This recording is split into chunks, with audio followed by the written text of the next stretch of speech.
बिस्मिल्लाहिर्रहमानिर्रहीम। अस्सलामु अलैकुम दोस्तों, नई वीडियो में खुश आमदीद। दोस्तों, बिलाखिर शहबाज शरीफ भी फट पड़े। जो कुछ हमसे करवाया जा रहा है, सियासत को दफन करने का मंसूबा है। शहबाज शरीफ ने दुहाइयां देनी शुरू कर दी, जबकि दूसरी जानिब हुकूमती इत्तेहादियों ने शरीफ खानदान पर लंका ढा दी।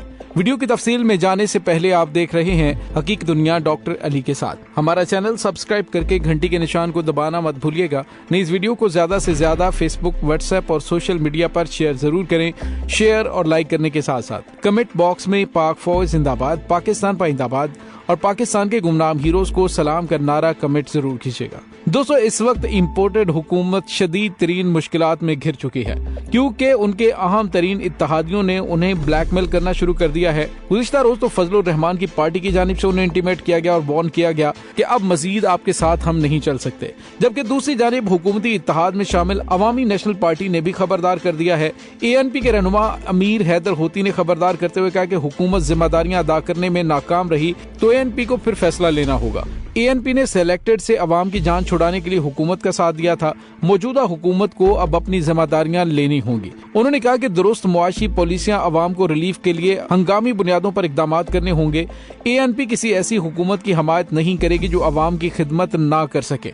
अवामी खिदमत के लिए ANP किसी वजारत और ओहदे की मोहताज नहीं। सखा कोर्ट में खिताब करते हुए अमीर हैदर होती ने कहा कि हम जानते हैं कि महंगाई, लोड शेडिंग और बेरोजगारी की वजह से अवाम की मुश्किलात में दिन ब दिन इजाफा हो रहा है। महंगाई आसमान से बातें कर रही है। उन्होंने कहा कि अगर मौजूदा हुकूमत अवाम को रिलीफ देने में नाकाम हो जाती है, जो कि अवाम को रिलीफ देने में नाकाम हो चुकी है, लिहाजा हम इनके साथ मजीद नहीं चल सकते हैं। दोस्तों, ये हुकूमत जो 2 वोटों पर खड़ी है, अब ANP की जानिब से जो खतरे की घंटी बजाई गई है और फजलुर रहमान की पार्टी की जानिब से जो खतरे की घंटी बजाई गई है, ये अब इनके लिए एक बहुत बड़ी मुसीबत बन चुकी है। शायद इसी वजह से शहबाज शरीफ की जानिब से एक बड़ा बयान भी दिया गया है, उसके बारे में भी बताएंगे, जिससे उनकी बेबसी छलक रही है और यूँ लग रहा है कि उन्हें अच्छी तरह से अंदाजा हो गया है कि हमारी सियासत को हमेशा के लिए दफन करने का मंसूबा कामयाब हो रहा है। दोस्तों, अब वजीर खजाना मुफ्ता इस्माइल ने पेट्रोल मजीद महंगा करने का अंदिया दे दिया है। वजीर खजाना ने कहा है कि 1 जुलाई से पेट्रोल के नर्ख मजीद बढ़ा दिए जाएंगे। वजीर खजाना ने कहा कि पेट्रोलियम मसनूआत पर लीवी लगाई जाएगी। उन्होंने कहा कि ओगरा की समरी आने के बाद वजीर आजम शहबाज शरीफ हतमी मंजूरी देंगे, लेकिन मैं सेल्स टैक्स लगाने के हक में नहीं हूँ। इसहाक डार को वजीर खजाना का कलमदान सौंपने की खबरों पर तबसरा करते हुए मुफ्ता इस्माइल ने कहा कि उनको ओहदे पर बरकरार रखना या ना रखना वजीर आजम की सवाबदीद है। अगर वो काम से मुतमईन नहीं तो वजीर को तब्दील कर सकते हैं। उन्होंने कहा कि मुल्क की सियासत में ये होता रहता है। वजीर आजम तो उनके साथ अगले कई दिनों की मंसूबाबंदी करें, लेकिन मुस्तकबिल का किसी को पता नहीं होता, जैसे असद उमर के साथ। वजीर खजाना ने कहा कि इसहाक डार हुकूमत की मुआशी टीम का हिस्सा हैं। स्टेट बैंक के इंटरव्यूज पैनल में भी वो शामिल थे। दूसरी जानिब वजीर खजाना ने PIA और पाकिस्तान स्टील मिल्स ₹1 में फरोख्त करने की पेशकश कर दी है। मुफ्ता इस्माइल ने कहा कि मुल्क के 2 बड़े सरकारी इदारे PIA और स्टील मिल्स को सिर्फ ₹1 में फरोख्त करने की पेशकश करते हुए कहा ₹1 की फरोख्त करने की पेशकश करते हुए कहा कि स्टील मिल्स और PIA अगर कोई हमसे ₹1 में खरीद ले तो बहुत फायदेमंद है। ताहम इन इदारों को कोई नहीं खरीदेगा क्योंकि इनकी एक्टिविटी माइनस में चल रही है। दोस्तों, यहाँ पे आपको ये बताते चलें कि PIA इमरान खान के दौरे हुकूमत में काफी ज्यादा बेहतर हो चुकी थी और वो खसारे से निकल चुकी थी, लेकिन इन इम्पोर्टेड और नाअहलों और नालायकों की वजह से एक बार फिर पाकिस्तान के 4 बड़े इदारे जैसे steel mills, PIA, Pakistan railway को रेलवे की निजकारी के हवाले से खबरें सामने आना शुरू हो गई और इन्होंने इस हवाले से IMF के इशारों पर उस पर काम भी शुरू कर दिया है। दोस्तों, यहाँ पे आपको ये बताते चलें कि वजीर खजाना ने कहा कि PIA के हवाले से दोस्त ममालिक से हमने बात की है। अगर दोस्त ममालिक ने PIA ना खरीदी तो कुछ और सोचेंगे, जबकि इस वक्त स्टील मिल्स का ज्यादा मसला अहम है। स्टील मिल्स पर 2 रोज पहले भी इजलास किया गया था। उन्हें काम करने को कहा गया है। 19,000 में से 4,500 एकड़ अराजी लीज पर दे रहे हैं।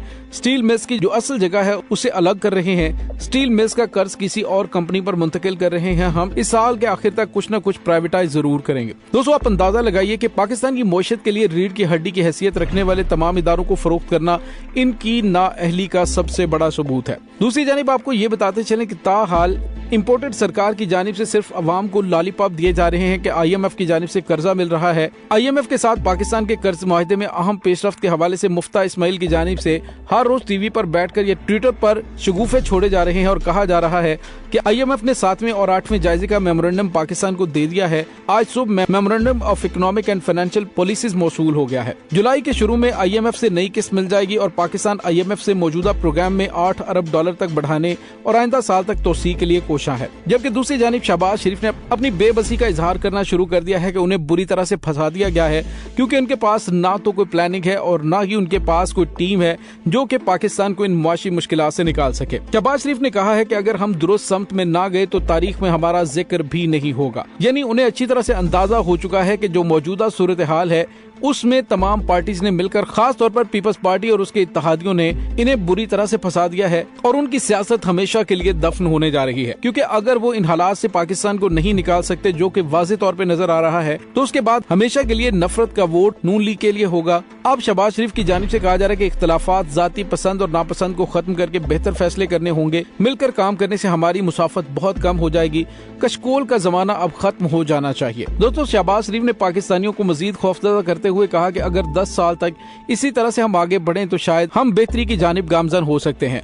आखिर 10 साल तक इनकी हुकूमत कब है? इनकी हुकूमत इस वक्त चंद हफ्तों की मेहमान है, लेकिन इन्होंने जो आलमी इदारों के साथ मुआहदे कर रखे हैं या मुआहदे कर रहे हैं, वो इतने ज्यादा खौफनाक हैं कि आने वाली हुकूमत के लिए भी पाकिस्तानियों को रिलीफ देना मुश्किल हो जाएगा। दोस्तों, दूसरी जानिब राना सनाउल्लाह ने कहा कि ज़िमनी इलेक्शन में नून लीग की मुहिम की क़यादत मरियम नवाज करेंगी। उन्होंने इसहाक डार की वापसी के हवाले से भी बयान दिया। उन्होंने कहा कि पाकिस्तान इसहाक डार का मुल्क है, वतन वापसी का हक उनका है। इसहाक डार जब भी वापस आना चाहे उन्हें कोई नहीं रोक सकता। अदालती मामला से इसहाक डार खुद आकर निमट लेंगे। राना सनाउल्लाह ने मजीद कहा कि वज़ीर आज़म शहबाज शरीफ के साबिक वज़ीर खजाना सेनेटर इसहाक डार को जल्द पाकिस्तान भिजवाने की दरख्वास्त पर पार्टी कायद नवाज शरीफ ने उन्हें मुल्क वापस भिजवाने की मंजूरी दे दी है। बताया जा रहा है कि इसहाक डार वतन वापसी पर बतौर सेनेटर अपनी जिम्मेदारी अंजाम देंगे, जबकि मुकदमात का सामना भी करेंगे। मुकदमात के फैसलों को मद्देनजर रखकर वजारत खजाना के उमूर संभालेंगे, लेकिन इस दौरान इसहाक डार हुकूमती टीम की वजारत खजाना और मुआशी उमूर में रहनुमाई करेंगे। इसहाक डार की हिफाजती जमानत के लिए वकला जल्द दरखास्त देंगे। दोस्तों, याद रहे कि साबिक वजीर खजाना नवंबर 2017 में इलाज की गर्ज से लंदन गए थे। साबिक वजीर खजाना इसहाक डार के खिलाफ मुख्तलिफ मुकदमात हैं। उन पर इल्जाम है कि उन्होंने असासाजात की 22 साल तफसीलात जमा नहीं करवाई। असासाजात का 32 साल रिकॉर्ड पहले ही जमा करवा रखा है। तो दोस्तों, आने वाले दिनों में इम्पोर्टेड सरकार अपने बड़े बड़े खिलाड़ियों को मैदान में उतारने का इरादा रखती है, लेकिन जिस तरह से हालात खराब हो रहे हैं, इनको सुधारना मुमकिन नहीं रहा। इसका एक ही हल है कि फौरी तौर पर इलेक्शन की जानिब बढ़ा जाए और नई हुकूमत को मौका दिया जाए कि वो 5 साल में आकर बेहतर फैसले करें, ताकि पाकिस्तान को मौजूदा मुआशी भंवर से निकाला जा सके। दूसरी जानिब आपको ये बताते चले कि ब्रिक्स समिट में पाकिस्तान को बुलाया तक नहीं गया। ये भी पाकिस्तान की मौजूदा इम्पोर्टेड सरकार की सबसे बड़ी नाकामी है। इस पर पाकिस्तान की वजारत खारजा की जानिब से मुज़म्मती बयान जारी किया गया है। लेकिन सवाल ये पैदा होता है कि जब ब्रिक्स समिट में सबसे पहले पाकिस्तान पहली सफों में खड़ा होता था, चाइना की जानिब से जो मुनक्कद करदा समिट है उसके अंदर जब पाकिस्तान को नहीं बुलाया गया, तो इनको अंदाजा हो जाना चाहिए कि दुनिया अब इम्पोर्टेड सरकार को एक्सेप्ट नहीं कर रही और ना ही उनके साथ बातचीत कर रही है। आपको याद है कि शहबाज शरीफ की जानिब से मुतअद्दिद मरतबा चाइना के दौरे के लिए कहा गया, लेकिन चाइना ने उसे नहीं बुलाया।